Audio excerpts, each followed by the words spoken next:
မင်္ဂလာပါညီကိုတို့ရေကျွန်တော်တို့ယူဆွတ်ကိုရဲ့မဲခွဲပွဲလေးကတော့ပြီးသွားပြီပေါ့နော်မဲခွဲပွဲအမှပွဲစဉ်စရာကြီးကျွန်တော်တင်ထားပေးတယ်အဲ့ဒီပွဲစဉ်စရာတွေအုပ်စုတိုင်းလေးကတော့လှတယ်ဗျာမဆိုးဘူးမိုက်တယ်အတိုင်းပဲအဲ့ဒီထဲမှာအုပ်စုမရဏအုပ်စုလို့ပြောလို့ရတဲ့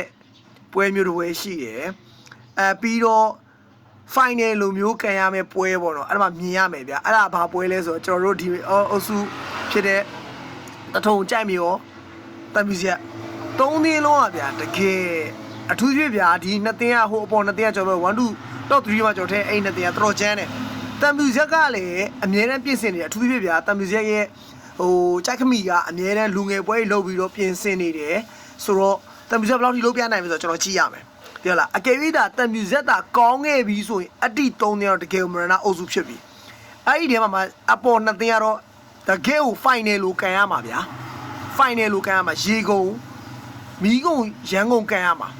မနက်ကကျွန်တော်ကြိုက်မျိုးရဲ့လူစီကိုတွေးလိုက်တဲ့အခါမှာဖယားတကယ်ကောင်းဆိုတော့ကျွန်တော်တို့ပွဲရတော့မိုက်ပြီဗျာတထုံလည်းရှော့မတော့ပါနဲ့အဲ့လိုပဲတမီဆက်လည်းရှော့မတော့စေချင်ဘူးဗျာတမီဆက်ရဲ့နီးပြလည်းကျွန်တော်ဝါရင်တပါရင်အချာဆိုးနိုင်ကန်လာတယ်ဆိုတော့ဗျာပွဲရတော့မိုက်အောင်ပါဗျာပွဲရတော့ကြည့်လို့ကောင်းပါဒါပွဲစဉ်အုပ်စုစရာလေးပါဗျာကျေးဇူးပါ